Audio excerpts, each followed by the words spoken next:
What's up, Internet? You're tuning in to episode 57 of the FlipScreen Games Podcast, a weekly video game podcast where two best buds from different nations come together to discuss the wide world of video games. I'm your host, Pete and Bessie, joined as always, my very good friend and co-host, Mr. Stephen Radford. Hello. Hello, Steve. How you doing? I'm good. How are you? I'm riding high, buddy. You know, it's Labor Day weekend, so in celebration of that, I am not working. Well, I guess I am working because I'm here now working with you. So, you know what? Actually, I fucked up the holiday. I'm sorry. We got to cancel. I'll see you later. You mean you see this as work? It's not just a good, fun conversation with a friend for an hour? Oh, okay. You're right. You know what? You're right. You're right, Steve. This is just a celebration of our favorite art form. No work here. You're right. I've skirted the law. They're not the lefties aren't going to come and take me out. They're not going to revoke my leftist card for working on Labor Day. Well, anyway, I am excited to talk to you because, we are talking about, speaking of business, we're talking big business this week on the show because apparently we have hit a snag if we are talking about Microsoft, because their acquisition of Activision Blizzard is currently under strict review by your government. And it is, yeah. Yeah, creating some problems for old Uncle Phil. So we're going to talk all about that, as well as a couple other acquisitions that took place in the past couple days / weeks, and even some rumors of some more, and all in service of the ultimate question of, but where does this end? Right? Where this seeming era of acquisitions? What is the breaking point, as it were? And we're gonna talk all about that and more. But before that, let me remind you that this episode of the FlipScreen Games Podcast is brought to you by our Patreon producers for the month of September. They are, of course, Christian Oliveria, Christopher Valenz, Gabriel Hasselmeyer, a.k.a. Asobi, Mary Berry, Wakahula, and Zaid Ida. Thank you all so much for your support over on patreon.com/FlipScreenGames. Y'all the realest of the real, and we appreciate your support of this and all of our sister shows here at FlipScreen Games.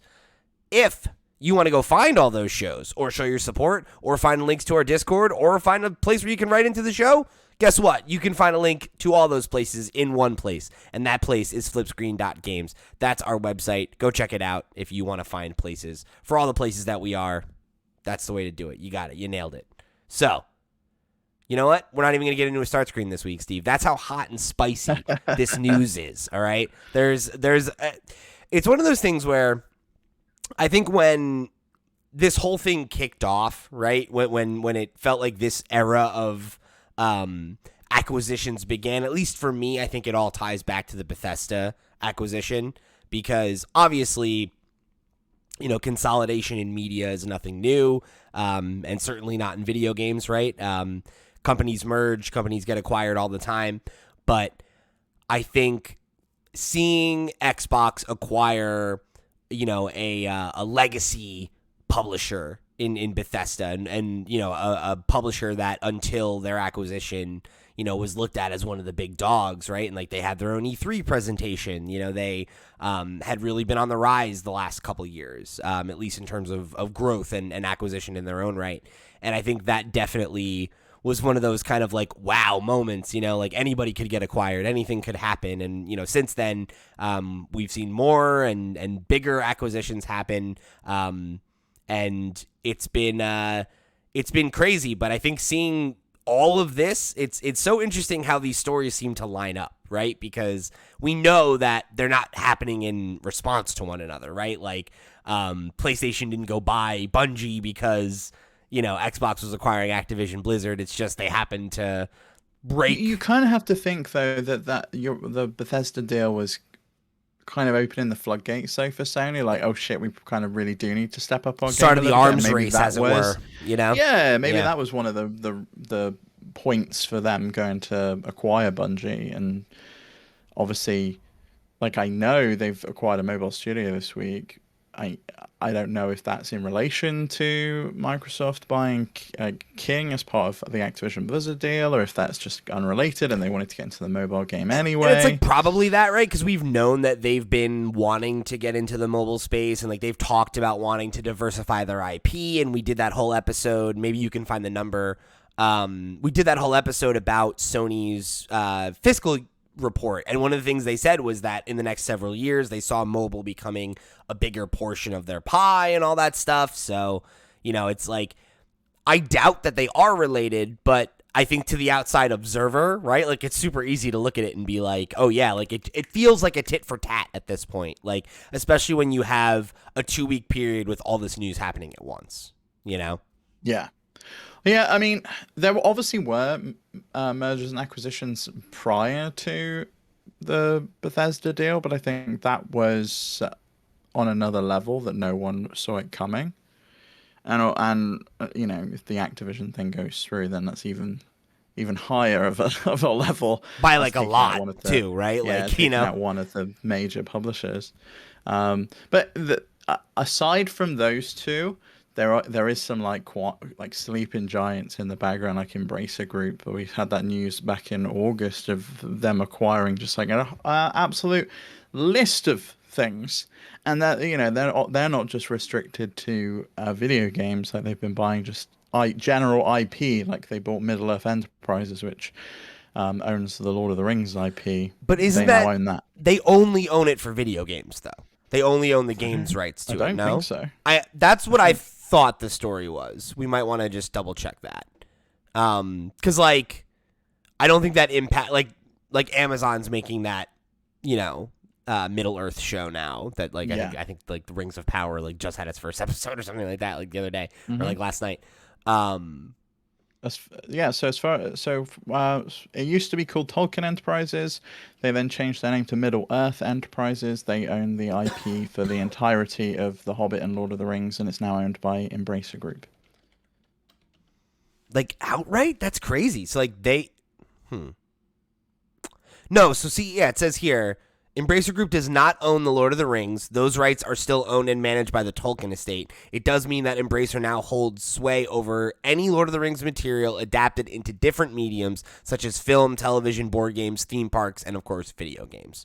They just don't own the books. Got they it. own everything else related to it. So they can do what they want with it for other media. They just can't write another book, which I don't think anyone's going to do anyway. Interesting. Which is mental, really. Yeah.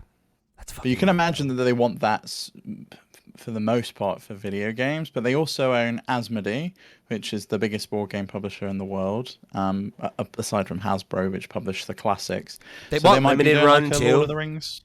Yeah, Limited Run. They obviously bought the Square Enix Western Studios and a bunch of other smaller ones, like the studio behind Maneater, Killing Floor, Rising Storm, Tripwire Interactive, Tuxedo Labs, which made that like really cool voxel game Teardown, where you can like break everything.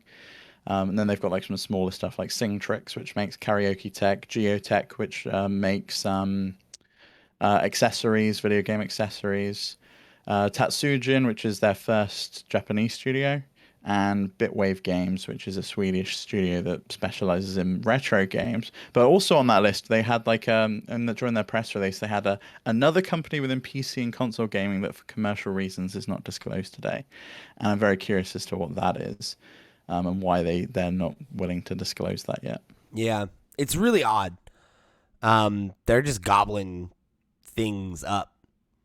And it's weird because like I feel like they entered the scene and they've bought all of these companies, and I feel like they've really not done much with it, right? Like they just own all this stuff, but it's like to what end? Like they've done like some remasters and like little things like that here and there, but like they haven't put out a lot of like major games or anything like that, and it's just interesting that like I don't know. I mean, they own a fair amount. Like they own Gearbox. So yeah, but didn't they buy Gearbox after Borderlands 3 was made, right? So it's like, how many games have they put out since being acquired?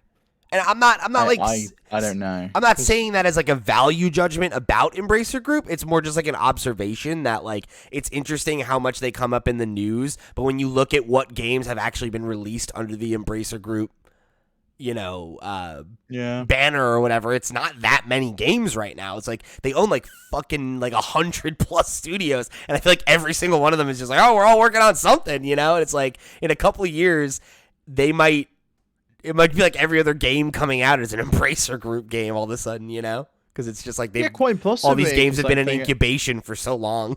Yeah, and they own all of these so there's Embracer Group. Then within Embracer Group, there's all of these other subgroups like Saber Interactive they own, and Right. Saber Interactive owns Deep Silver, 3D right? Realms, 4A Games, Aspire Media. Deep Silver's its own other subgroup, which has like another like bunch of smaller things underneath it. I think they're owned. They might be owned by THQ Nordic. There's like a ton of them. They own so many things. It's unbelievable.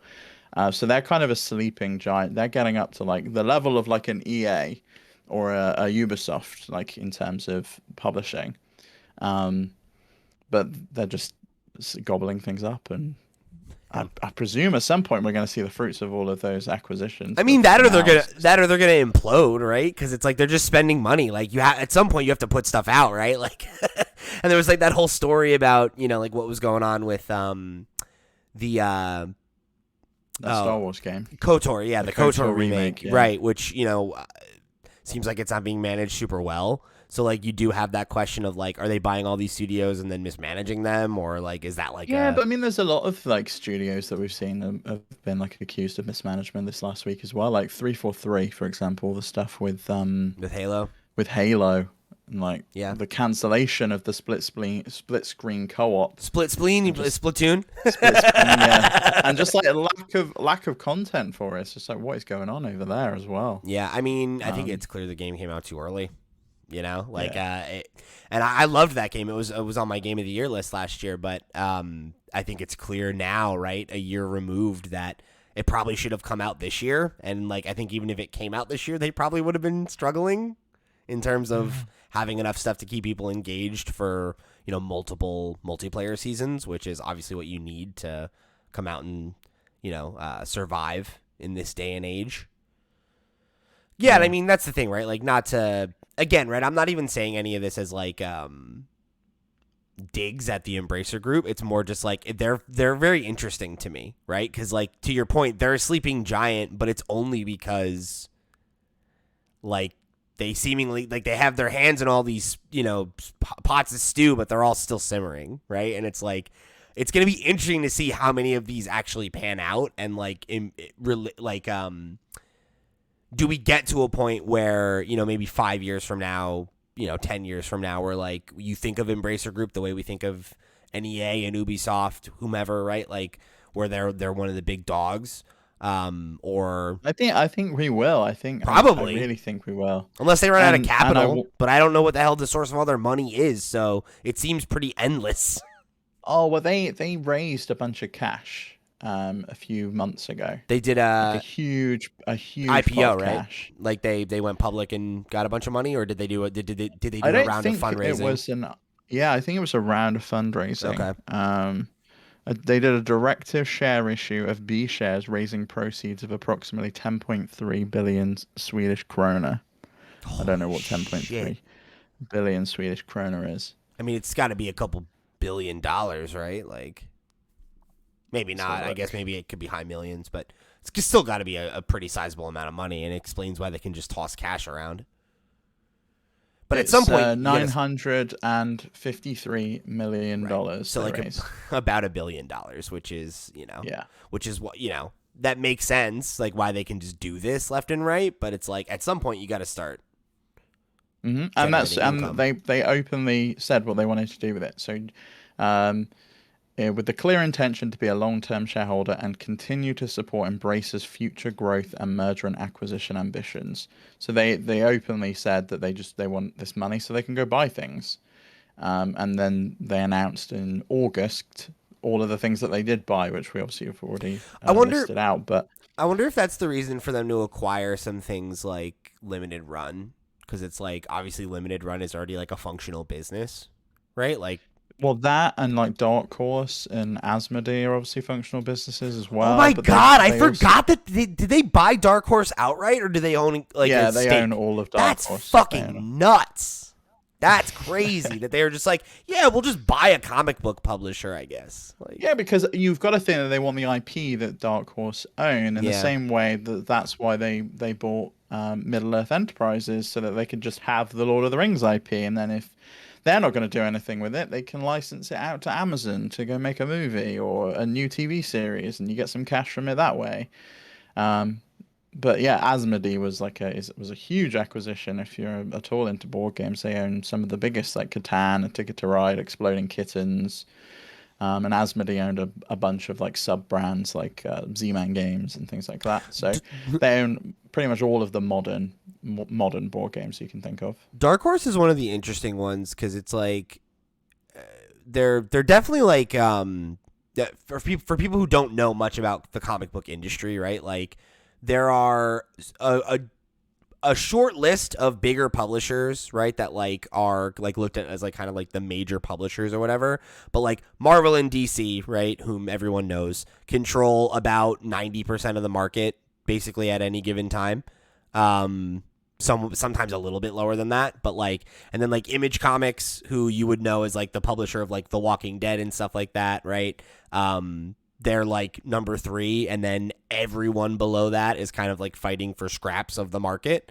And like Dark Horse doesn't own that many IP, you know, like a lot of their bigger, like a lot of the bigger books they do are like licensed properties that they, you know, are making a comic of like an established property or something like that. Even on the Embracer website, it shows Umbrella Academy, Stranger Things, Legends of Zelda, The Witcher, Right.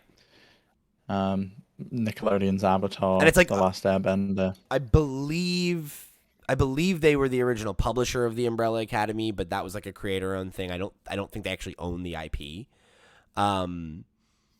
They do own Hellboy, which is a big one, and like a couple. Okay. They got a couple big ones that are like things you've heard of, that are unique to them.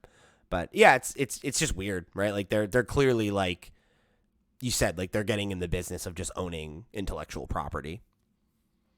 Yeah, that's what they want. They want because and then being owning a tabletop brand, a comic book publisher, and video games, mobile games, like they've got fingers in all of those pots. So having that IP, you know, you own the Lord of the Rings IP. It's like, okay, let's make a console game or a PC game. Let's make a mobile game. And let's make a tabletop game. Let's launch a new comic series why don't too. we put out a new comic book? Yeah, Yeah, like right. we can do all of those things just with that one IP. Uh-huh. Same with Tomb Raider now, right? They bought the Square Enix studios, the Western studios like Crystal Dynamics and Eidos.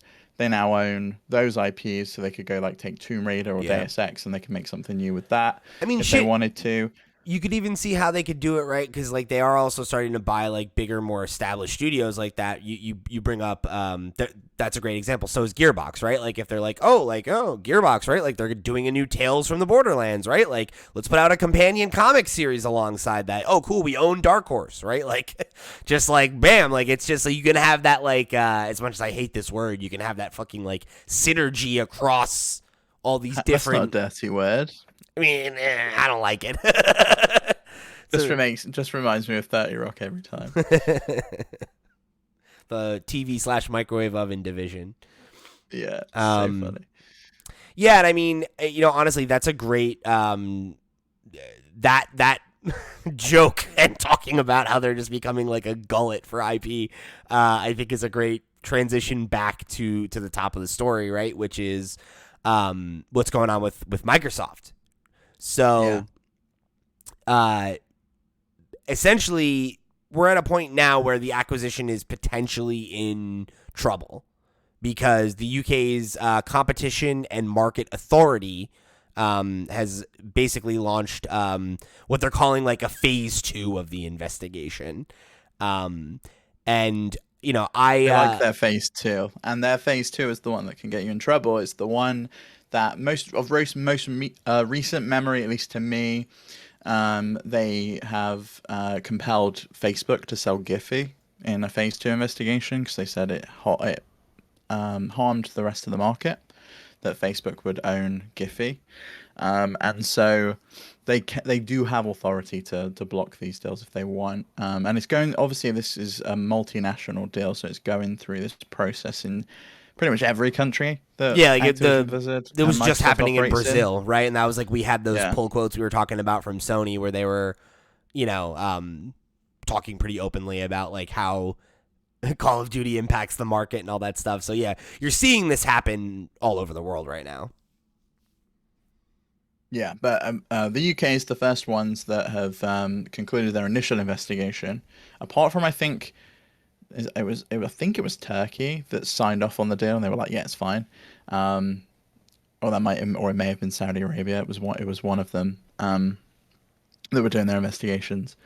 But the UK investigation said that it gives rise to the prospect of substantial lessening of the competition in gaming consoles, multi-game subscription services, and cloud gaming services, and evidence consistently pointed towards ABK's content, especially Call of Duty, as being important and capable of making a material difference to the success of rivals gaming platforms, which we kind of have known about, and is one of the reasons why Phil Spencer put that like phone call in to PlayStation the day the deal broke and was announced, and said that we've got this contract in place with you. I think they've then also followed up, and Phil Spencer's also followed up to say that Call of Duty is going to come to Game Pass, but it's going to launch on PlayStation the same day, like the same version of the game. Um, and he specifically said we will continue to enable people to play with each other across platforms and across devices in a new blog post on the Microsoft website. So I thought this was interesting because I know that he's saying this in response to the UK's announcement, right? That they would be like further scrutinizing the deal, which I think probably like means that it has it's a little bit different than like it would be treated normally. But I remember that was one of the conditions, right? Is that like, oh, like they're not allowed to talk about what their plans would be, right? So like that was why we're all speculating, right? Will Call of Duty be Xbox exclusive? Will it not? What will happen? You know, and he literally couldn't comment on it because that could be looked at as trying to manipulate the deal. yeah, Right. So I thought it was interesting that like because now there's this like, well, we're not so sure about this, that now he kind of has this weird like inroad. they have to talk about it, right? They have to say that yes, we are planning on bringing this to our subscription service. But one of their biggest points was, you know, the CMA was saying that the Xbox is a big player in the UK, but they're like third, right? Of the big three, PlayStation, Nintendo, and Xbox, they're third. They're at the bottom. So if this was like Sony buying ABK and wanting to make Call of Duty exclusive, I feel like there's no way it could go through. But being third in the UK, I kind of, it feels less damaging to them. But it's very interesting, like you say, that they're now able to openly say it's coming to Game Pass. Like Call of Duty is going to come to Game Pass like day and date, and you can also buy it on PlayStation if you want. And we kind of assumed that that was going to be one of their models with, like, say, Deathloop, for example. We speculated that, you know, you can buy it for $70 over on PlayStation, but if you don't want to pay for that and you want to just pay $100 and some dollars a year, then come get an Xbox and play it over here. And it's a really good like proposition to the consumer. And obviously really great for them as a business because they want to get more people signed up to subscriptions. Yeah, and it's interesting because I'm kind of like of two minds with this, right? Where like I don't think there's any argument that you can say that this doesn't harm competition, right? In some way, right? Like I think that's part of the problem with media consolidation in the first place, right? Like companies coming together can lead to a lot of like bad problems, right? Like you look at the state of the movie industry today being like utterly dominated by properties that are owned by Disney, right? And like that's a result of media consolidation. You know, you look at, I mean, honestly, I don't need to rattle off examples from other industries. The problem is, right, you don't want to lead to a situation where there is decreased competition or, you know, you are like limiting choice and all that stuff. And that's one of the things, right? Like in the blog post, he multiple times uses the word choice, right? That like you have the ability to choose to go play on PlayStation if you want. If you want a better deal, you come to Xbox, right? And like that's the whole goal. That is one of the things that the CMA actually called out. It's really interesting because usually, like when governments get involved, they have no fucking clue about the market and what's going on. And yeah. I think the CMA gets experts in, and they must do, because they talk about the fact that they reference the Bethesda deal and the fact that the future Starfield and Elder Scrolls 6 games are going to be exclusive, and they found that it's a benefit to Microsoft in that. But they also talk about Game Pass as a whole, right? That it will be used to expand Game Pass's user base and strengthening network efforts in its gaming ecosystem. And that after the merger, Microsoft would gain control of this important input and could use it to harm the competitiveness of its rivals. As multi-game subscription market is still in its infancy, the effect of the merger could be to tip or significantly increase concentration in the market in Microsoft's favor before rivals have a future chance to develop. And I think that to me signifies that what you're saying is true. That they do have some expert consultation there, because that's a really astute observation. And I think it's something that, like, this is what I've been talking about, right? When we've talked about media consolidation. And I remember forever ago when this was announced, I made the point of, like, look, I generally think that, Phil Spencer is I think he's a straight shooter for the most part, right? Like, as far as CEO executive type goes. I think he generally says what he means, and I think he does genuinely. I think he's a gamer, and I think he cares about video games, and I don't think he wants to see Xbox succeed to the detriment of the rest of the industry. However, I've made the point, right, that, like, he's one person. What happens when he buys up the entire gaming industry and then he retires in a couple years, right? And then Xbox owns everything. And this is also not just Xbox. Like, it's a Microsoft acquisition, right? And we've heard response from Microsoft's president Brad Smith, who has said that they're ready to work with the CMA to address any concerns. And Sony, he openly said Sony, as the industry leader, says it's worried about Call of Duty, but we've said we're committed to making the same game available on both Xbox and PlayStation.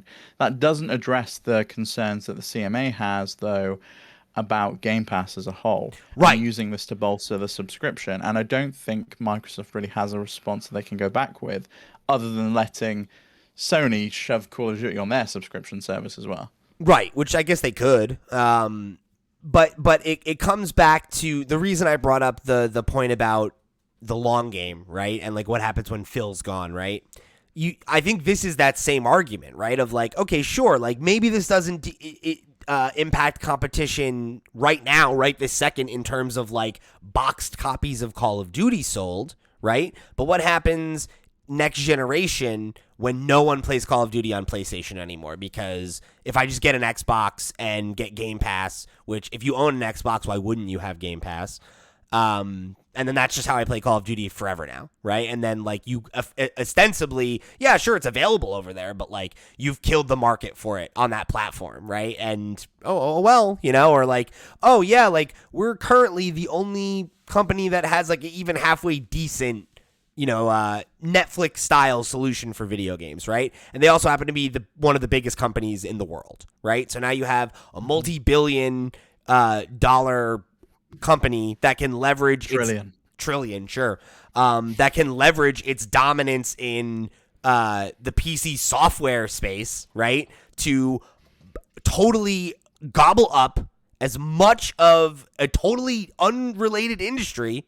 Maybe not totally, PC, whatever, right? Consumer tech and games is close enough, I guess. But to disrupt and just gobble up the rest of as much of the video game industry as they can until world governments are like, okay, enough's enough. And then at that point, how much do they own? How much IP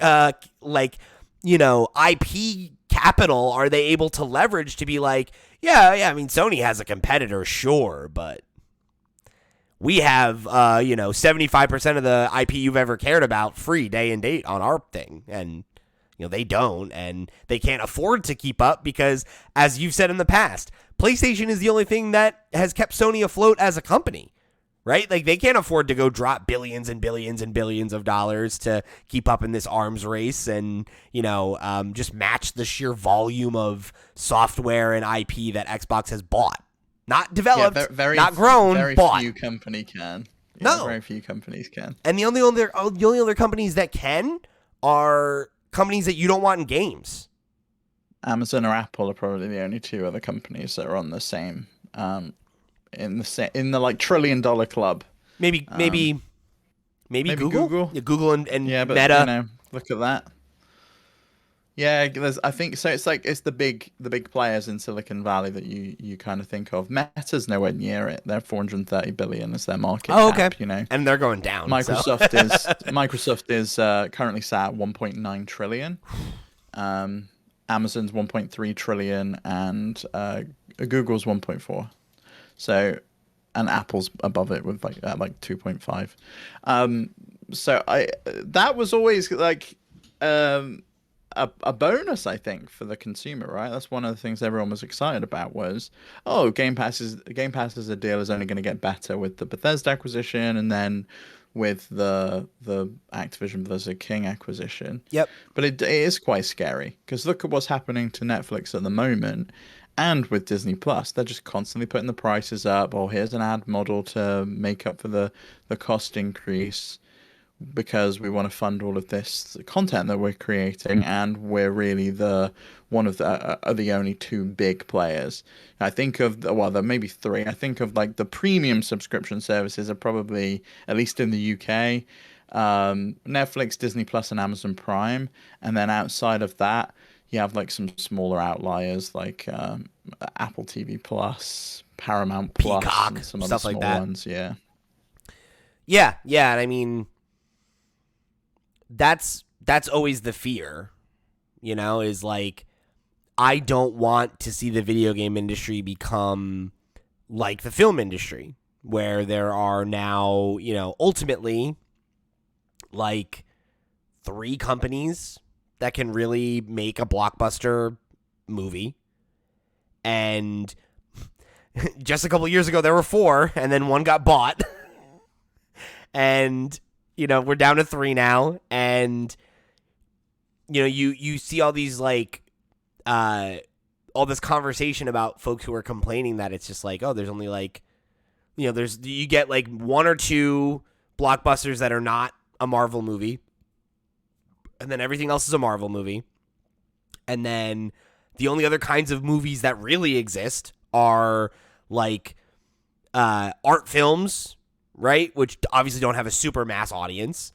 And then like budget stuff that's like on Netflix or whatever. And a lot of it's garbage, Straight to DVD. Yeah, right. And it's like, I don't think games are in the same, I don't think they have the same level of risk necessarily, because as long as you have like your success stories, like like something like Stardew Valley or whatever, right, where it's like, oh, you have like one person who through sheer force of will and a really really really supportive spouse was able to make one of the most successful video games of the last 10 years or whatever, and is now probably a multi-millionaire, right? Yeah, it was overnight, wasn't it really?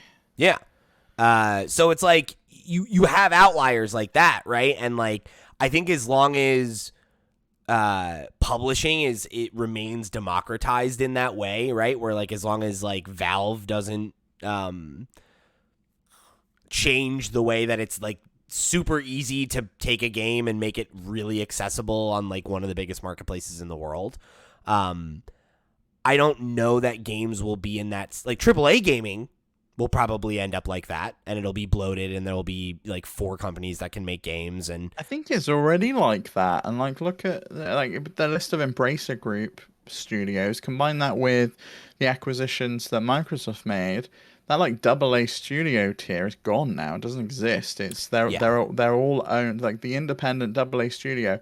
They're all owned by someone else. They're all owned by a publisher or a platform holder. Yeah, and it's like, whereas you used to have stuff like Obsidian that were independent. They make their own games, the things they wanted to, and they put it out themselves, or they'd shop it around to publishers who would publish it on their behalf, and that doesn't exist anymore. And I think things were kind of going that way anyway. With regard to that, right? Like we've both read Jason Schreier's book, Press Reset, right? And like so many of those stories are how studios like that live and die by every single project they put out. And I'm sure that like I think about like Tim Schafer, right? Double Fine.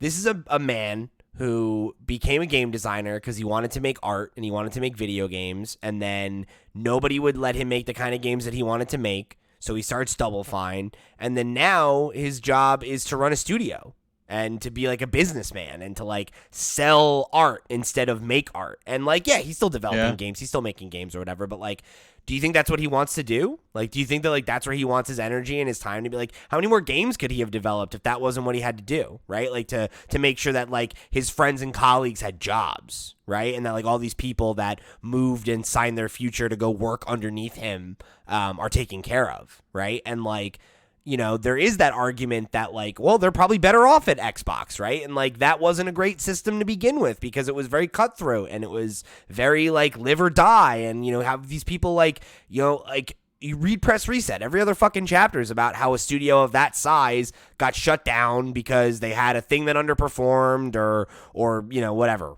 right? Whatever the thing was.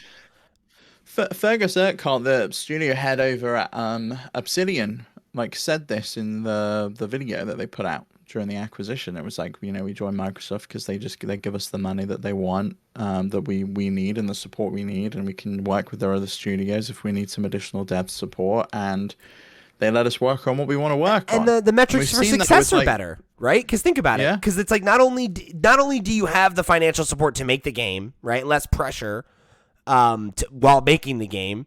And I likely, right, like the ability to like have a longer dev cycle, because if you run out of money, you can just be like, hey, can we get more money? And Xbox is like, fuck it, whatever, right? Like they're happy with the games that you're putting out for Game Pass. If they've got something to hit for that quarter, and like Obsidian's obviously working on a bunch of projects at the moment. They've got like 4 games in development now. They couldn't have done that when they were independent. Worlds 2 and Avowed coming out. I think they're probably working on a new Pillars of Eternity. We don't know. Grounded has just hit 1.0, and Pentiment is due out. Yeah. Like they've got a lot of stuff. They're doing great over there, and it's awesome that they're able to do that and just explore and be creative. And so that's the thing, right? Is like I know it's not cut and dry, right? Like I know it's not all good or all bad. It's not like the old system was perfect and now capitalism is ruining it. But like you look at movies and you're like, shit, man, like that's, you know, because like you said, the AA studio is kind of becoming a thing of the past, right? Like it is more like you're either indie or you become too big to be indie anymore and you get acquired. And yeah, but even then, like indie, I think is kind of can you really say it's like an indie game if it's published by Devolver, who is like a huge publicly traded company at this point? If your studio's independent, yeah. Because that's the thing, right? Like a bigger studio publishing your game, that's always been the case, right? Like for the most part, right? Like there are not many games or not many developers that self-publish, you know? Like that is I'd say that's a status symbol, right? When you're able to be like, cool, we don't need, you know, like like Toby Fox and Eric Barone. Sure. Yeah. Right. Or like just right. Like one of the other acquisition stories we have on the docket today is that you know, Tencent and Sony both made minority investments in FromSoft. And in the statement from FromSoft, the primary reason that they're entertaining investment is because they don't want to have to partner with a Sony or a Namco Bandai or whoever to put their games out, right? Because they already self-publish in Japan, but for other markets, that's like something that they just don't have the resources for because they're, you know, an independent studio and they are effectively guns for hire, right? And like,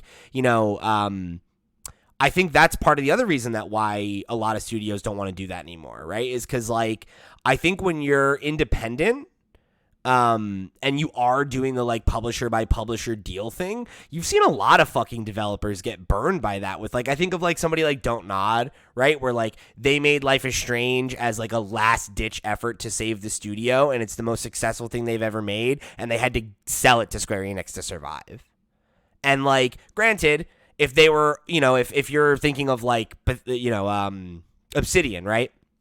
And they're owned outright by Xbox. Of course, every IP they create is owned by Xbox, but like at least they know that like they could keep working on it if they want, right? Like now, Don't Nod is like, well, we want to go independent. We don't want to do work for hire anymore, so they can never work on Life is Strange again unless they compromise that value system. Whereas like at least like if you do have the kind of relationship that like you look at like what like Sony has been able to cultivate with their studios, right? Like somebody like Naughty Dog, where Naughty Dog is a studio that has been in the Sony stable for forever. They've delivered nothing but critically acclaimed hits. They have a certain amount of, you know, carte blanche to kind of do whatever they want.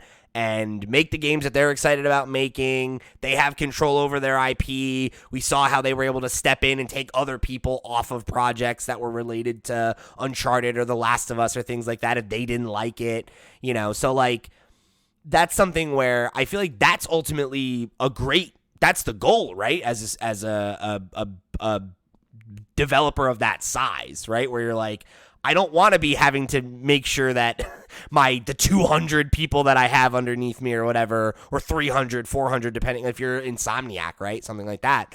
I don't want to worry that all those people are going to be out of work. I don't want to worry where our next paycheck comes from. I just want to make the next Spider-Man. I just want to make the next Ratchet and Clank, right? Like, and I think for a lot of those studios, acquisition is not necessarily a bad thing if you're great and you keep delivering on it and you're knocking it out of the park and whatever. But like, we saw there's a whole, decade of EA to look at of how acquisitions can be devastating, So it's one of those things that's great until it's not. And that's scary. But I guess you could argue that it's not that much different than the fact that, like, there's also a lot of studios that were great until they made a game that flopped and then they folded. Yeah, exactly. Is it that much different? What happens if, say Rare wanted to make Sea of Thieves, but they couldn't make it work to the level of success that they needed it to do to be financially viable on their own, but putting it out as a Game Pass game and being able to just continually make content for it, they're able to do that. Yeah, and iterate on it for like 5 years until it's a hit, because Xbox can just keep signing checks. So, I'm taking it back to the CMA investigation. I think we're going to obviously have to wait to see what they conclude with that in terms of the Microsoft deal. I think I still expect it to go through. I don't think Microsoft doesn't have a big enough market share in the UK for the CMA to really have any authority to sign it off. It's not like, because I would imagine PlayStation Plus subscriptions even outweigh Game Pass subscriptions still. Even on the new plans, I would imagine that's the case, just because the sheer volume of consoles sold in the UK. I think it was like a couple of weeks ago, right, that we found out that the PlayStation 4 sold double the number of Xbox Ones, because that came out during the Brazil investigation into this deal.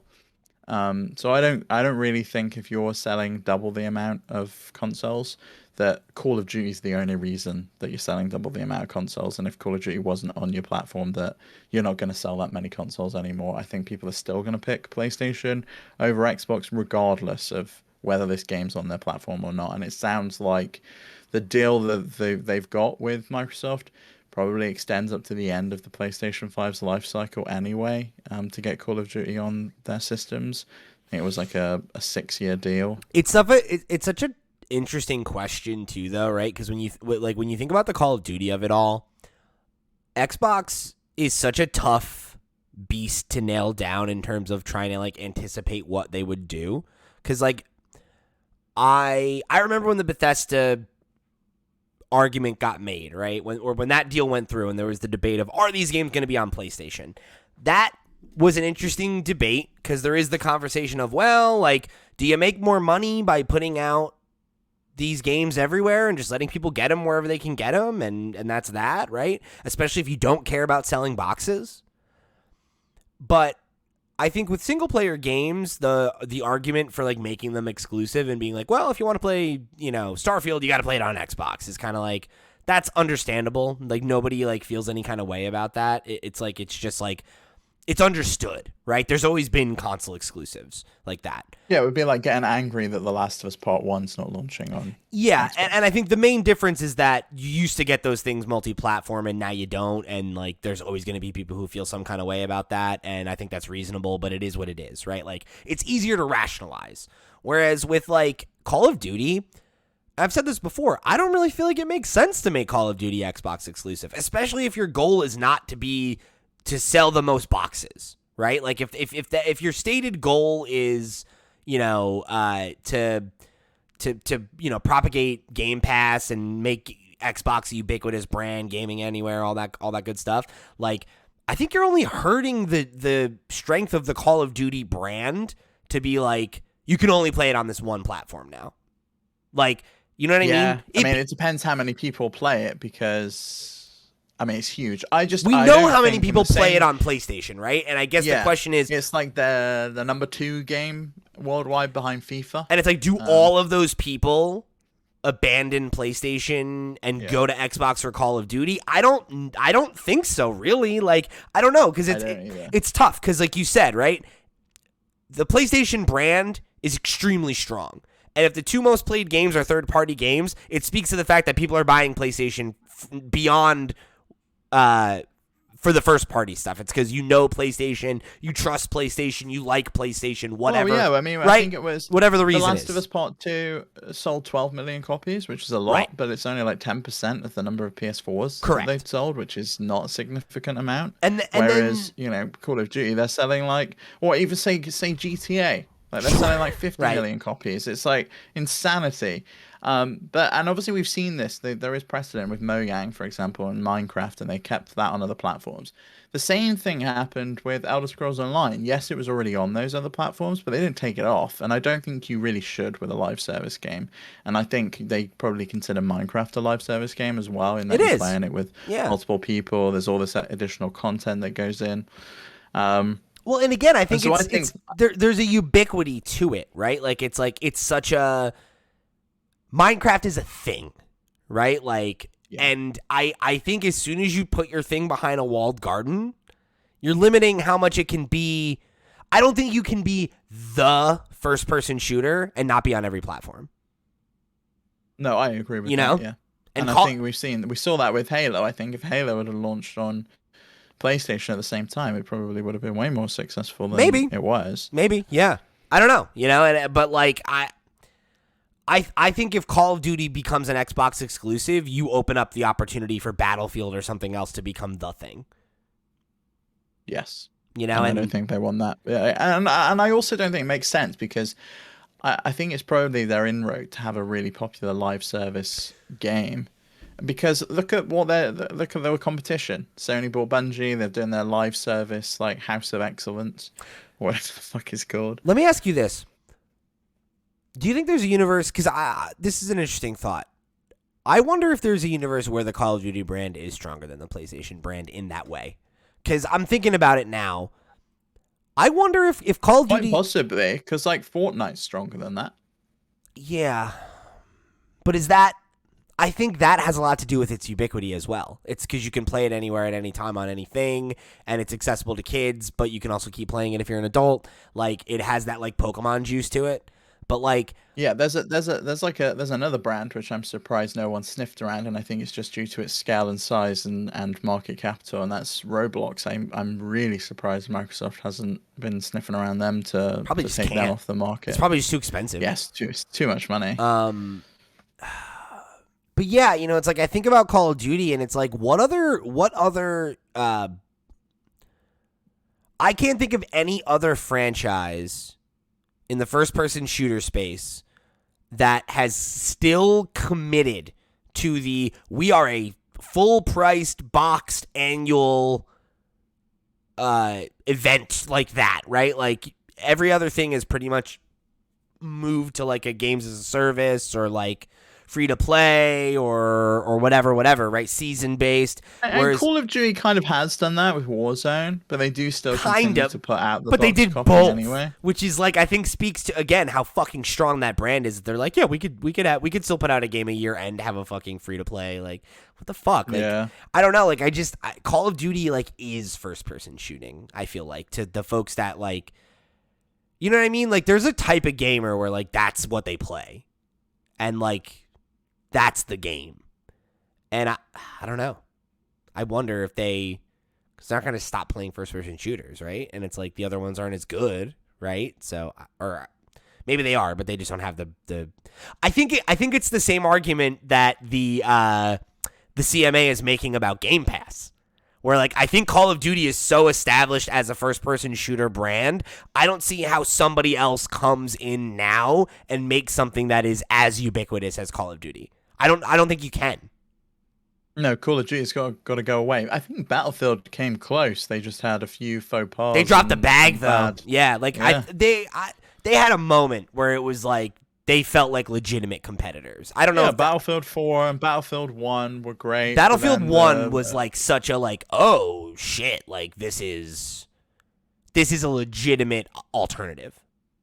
But Battlefield 2042 has just been a disaster. Yeah, absolute disaster. Totally botched it, you know. Which is a shame because I would love to see some real competition for Call of Duty. And I mean, like you saw that with like Titanfall, right? Like Titanfall was an attempt to make something different in that space, and like it had its audience, but it certainly I didn't. love Titanfall. It's a great game. Titanfall 2 is awesome, but it didn't connect the way it needed to, you know. Yeah, but it spawned Apex, and Apex has connected, and it's in the same Titanfall universe. But that is not a Call of Duty competitor. It's a Fortnite competitor. And like that, we've proven you can make a Fortnite competitor. I don't think who's proven you can make a Call of Duty competitor in recent memory. I don't think anyone has.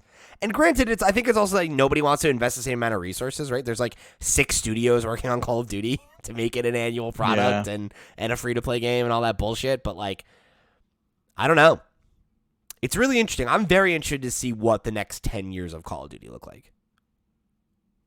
Yeah, me too. They've obviously got some kind of roadmap involved, and I'm sure Microsoft have plans for it when they get their hands on it, if they get their hands on it. But yeah, it's an interesting one. I wonder if Call of Duty is really the thing that Microsoft care about in terms of the acquisition. You know, there's a lot of other IP that Activision, Blizzard, and King have to offer. You know? I don't think it's limited to that. Like, I definitely think that's like obviously, it's the biggest thing of those things, but like we've talked about how much you can leverage the Blizzard offerings, I think, to make PC Game Pass a lot more attractive. Like if PC Game Pass comes with like a WoW subscription, like that's a game changer, right? Like if PC Game Pass comes with, you know, maybe like similar to what they did with like the Riot stuff where it's like, oh, like every character unlocked in League of Legends, like that could be a thing, right? Where it's like, oh, like, you know, you can start I forgot that was a thing. Yeah, like you could do that with Overwatch too, couldn't you? Every character's unlocked in Overwatch 2, and you get every new character that comes out, you just get, right? Or like whatever, right? Like, you know, I don't know. There's a lot of things you could do with that stuff. So I you know, I think the overall Activision Blizzard acquisition is something that like every piece of it I think fits in with what Microsoft is doing, which is probably why they went for it.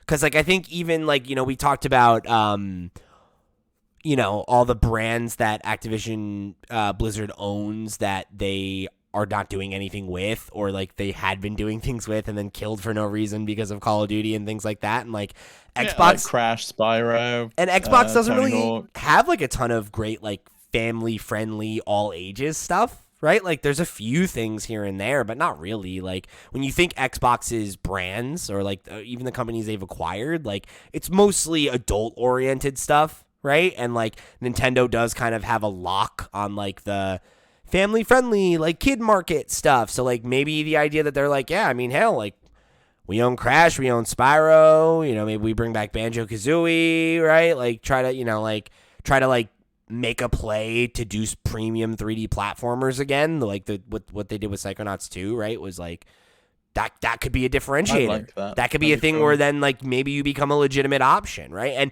And that's the thing Sony doesn't have a great amount of either. So like if you could do that, that could be a thing where you could be like, okay, well, you know, we have a Switch, we want to get a home console, you know, so you know, mom and dad can play, you know, M-rated games. I feel like you can utilize all the Minecraft stuff, you know, like that too. Outside of like the main Minecraft game, they've got like Minecraft Legends, Minecraft Dungeons, Minecraft Stories. Like they're all on Game Pass. Like I feel like they just don't advertise that enough, and you could give like a certain amount of Minecraft credits or something. I don't know. I feel like if they wanted to, they could do something with it. But just like to wrap this up, I want to know where you think this ends, because we obviously had that weird thing with like Amazon acquiring EA and this like post on USA Today from GLHF, which then got totally refuted, and they like ended up retracting the thing, but it's somehow still on their website. Egg on their face, Absolute bizarre day. Really weird day. Of course it's still on their website. They're like, yeah, no, we need to make as much ad traffic off of this mistake as we can. And then, so there's that possibility. I do wonder at some point, does someone just like buy out like PlayStation? Is that even a viability? Is that an option? Like, do we buy someone like, does someone acquire Nintendo? Because Microsoft and Apple and Amazon and Google, we obviously know they've got the cash to do it. If Apple really wanted to make a play for that market, do they just go, fuck it, we're going to buy PlayStation? I don't think so. I think because there's that story of how Microsoft offered to buy out Nintendo and they got laughed out of the room. I think it would be something like that, right? Because it's like I don't think that Nintendo and Sony, I don't think that companies that are actually in video games, like where like that's what they do and that's like their primary way of making money, I don't think that they're like thinking of themselves as like, how can we become the next Facebook, right? Like I think Nintendo looks at themselves, like they've said how I think they look at themselves more like Disney, right? Where like they want to be a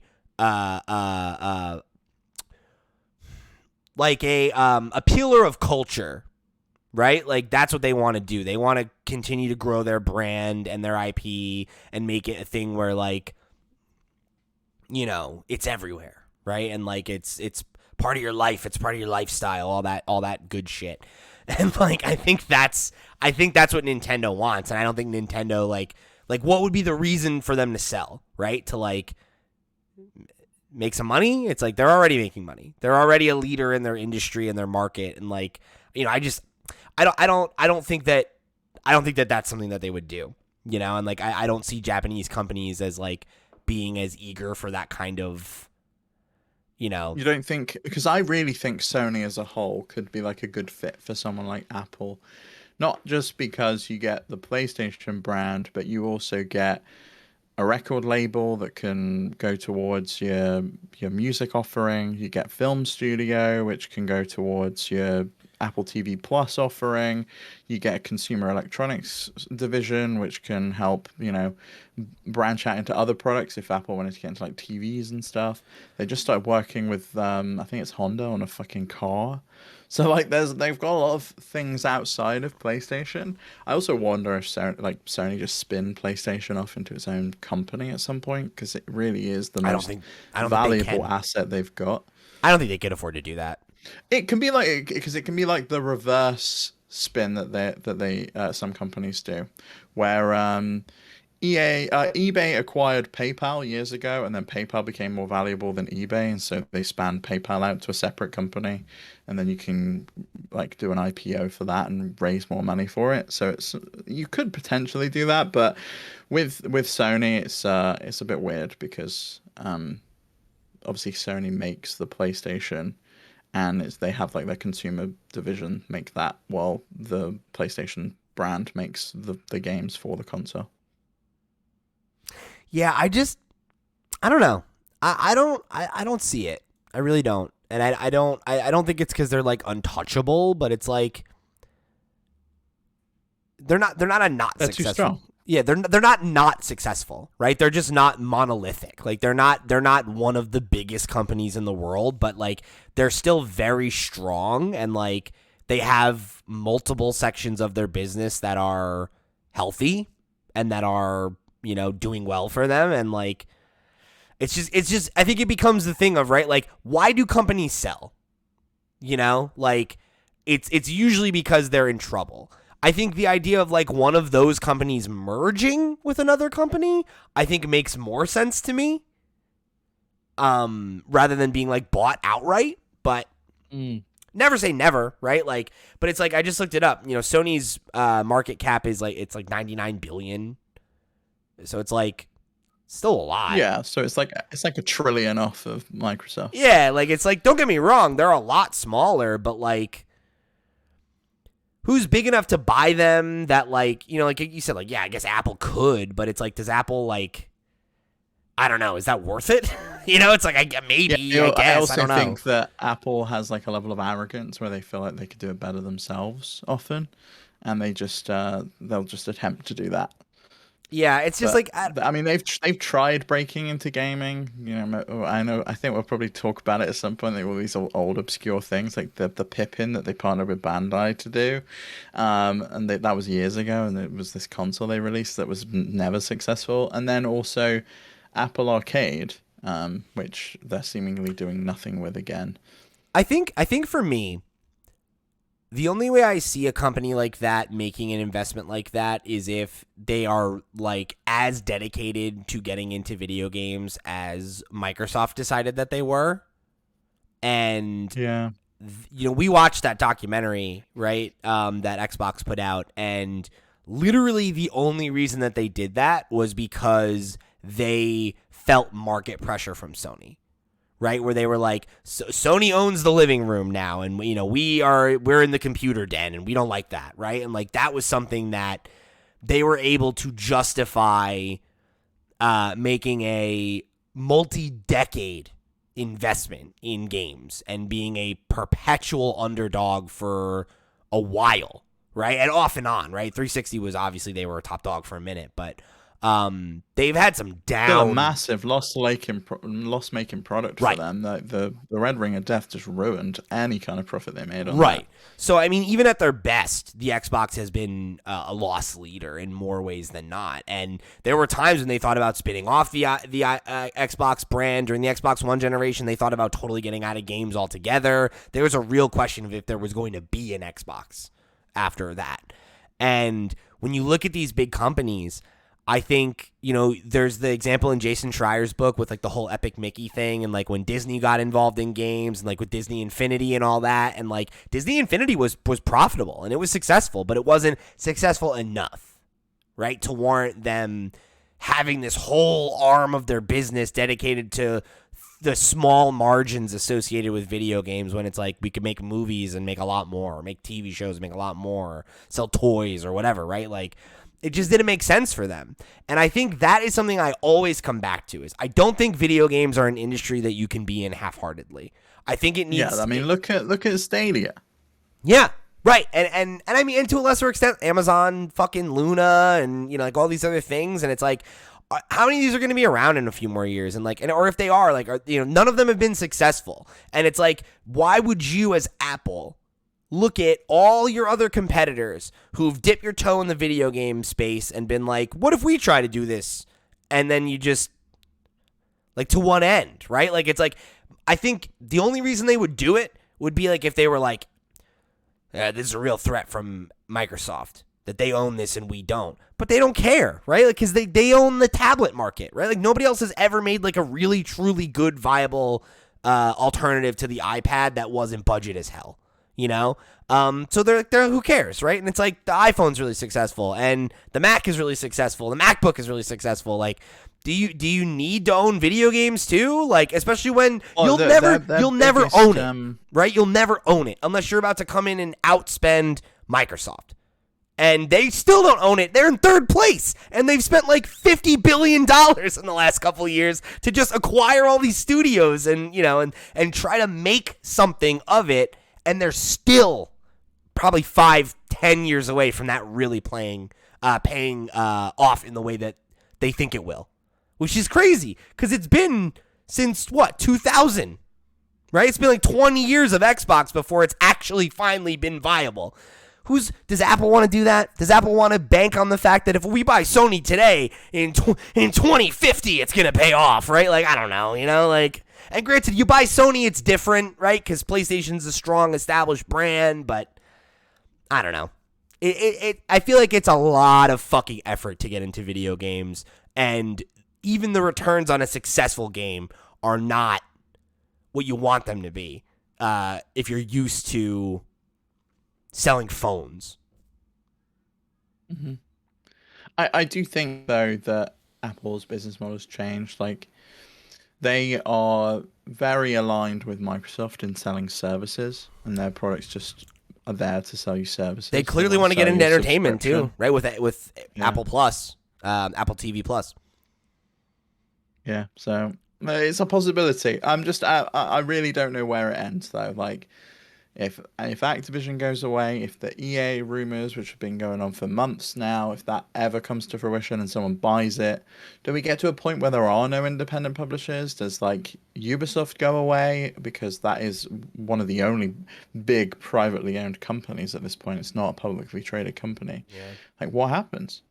I don't know, because it's interesting to ask the question, because like I think what will probably happen is that the gap will just keep getting bigger, right? Where like there won't really be mid-sized ones. It'll be either you're lean and small and you make lean and small games, or you're big and fucking monolithic and you make everything, I guess. I don't know though, because it's like we brought up Embracer Group, and Embracer Group is clearly emerging as an alternative. And if they're successful, then it's like, okay, well, I guess you can, right? I guess you could, there will be, right? Like, ABK is going to go away, and, you know, and Bethesda's going, you know, they're all becoming something else now, right? And now Embracer Group has stepped in and filled that void, you know?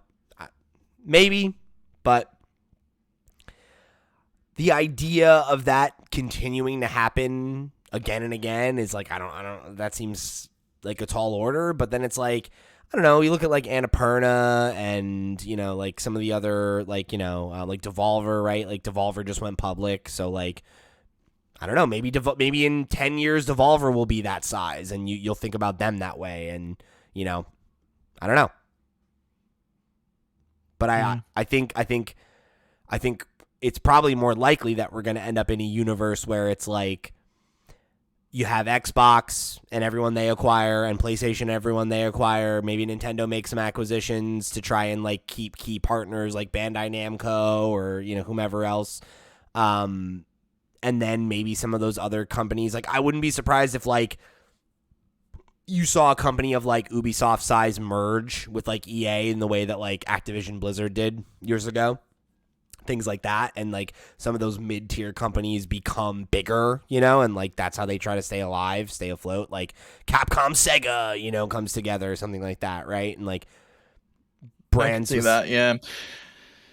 Ubisoft seems to be the one that's in trouble lately, though. You know, they've not put out a real big hit for a very long time at this point. And bleeding like talent too, right? Like they've had a lot of senior designers leave in a pretty short amount of time.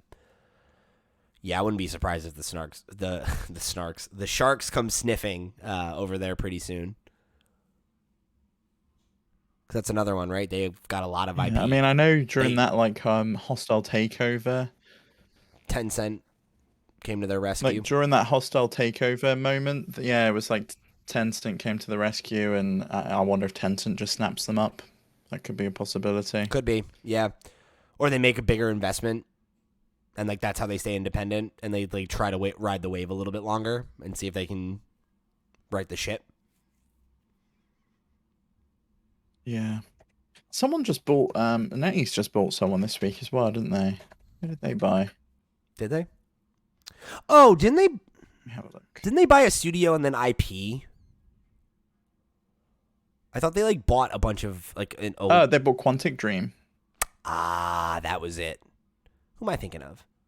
It's like Bossa, I think, something like that. Somebody else just got. There was a smaller acquisition. Oh yes, Bossa sold all their IP, and it was to another developer, and it was really sad to see that they sold off just all of their successful IPs to keep their company afloat. That was why. That was yeah, that's pretty a much. Shame. That's they wanted to keep themselves afloat. They just went through a big round of layoffs and then sold off their IP to continue to fund other games. That's a heartbreaker. Yeah, and like right there is the cost of independence, unfortunately. You know, yeah. It's tough. So I don't know. You know, it's an interesting thing to chat about, because I think it's only going to continue, right? And it is something that I think will probably become an increasing concern in the years to come, which, you know, I certainly don't I don't look forward to. You know, like you can see how it's been problematic in other spaces, and I don't want that for games. You know, I think video games, especially right now, have really been in a bit of a golden age where like there's so many options, there's so many choices, there's a game for everybody, and you know, I don't want to see our options shrink. I don't want to see genres disappear and become non-viable again in the way that they did for many years, right? Where there was a long time where it was like, dang, really would be nice if we got a 2D platformer now and again, right? And then like now they're everywhere, right? And it's like there's no shortage. So you know, I don't necessarily think we have to worry about that yet, but it is that's the concern with this stuff is always that, you know, consolidation is the enemy of innovation and like risk taking, right? The bigger you are, the more averse you are to taking risks, and that's, you know, the enemy of creativity. So, we'll definitely be talking about this again in a couple of weeks when somebody else huge gets acquired. So we'll see what happens, you know, because ultimately I think, especially when you're talking about like when you're talking about Microsoft or whatever, the buck stops when a government finally tells them they have to, and Lord knows when that's going to happen. All right, so that's going to wrap it up for this episode of the FlipScreen Games podcast. Oh my God, Steve he froze exactly when it was time for the episode to end. What timing on our part here. If you guys want to get the, if you want to find us all the places we are on the web, head over to flipscreen.games and check us out. That's our website. You can find links to our Discord. You can write into the show. You can find links for our sister shows, Nintendo Noise and the Steam Deck podcast. However you choose to get involved, we thank you for tuning in. We thank you for coming and being a part of what we're doing here at FlipScreen Games. And yeah, and that's it. I hope you have a good one. I hope you have a good week, baby. So for the crew, I've been Pete. He's been Steve. We'll see you next week.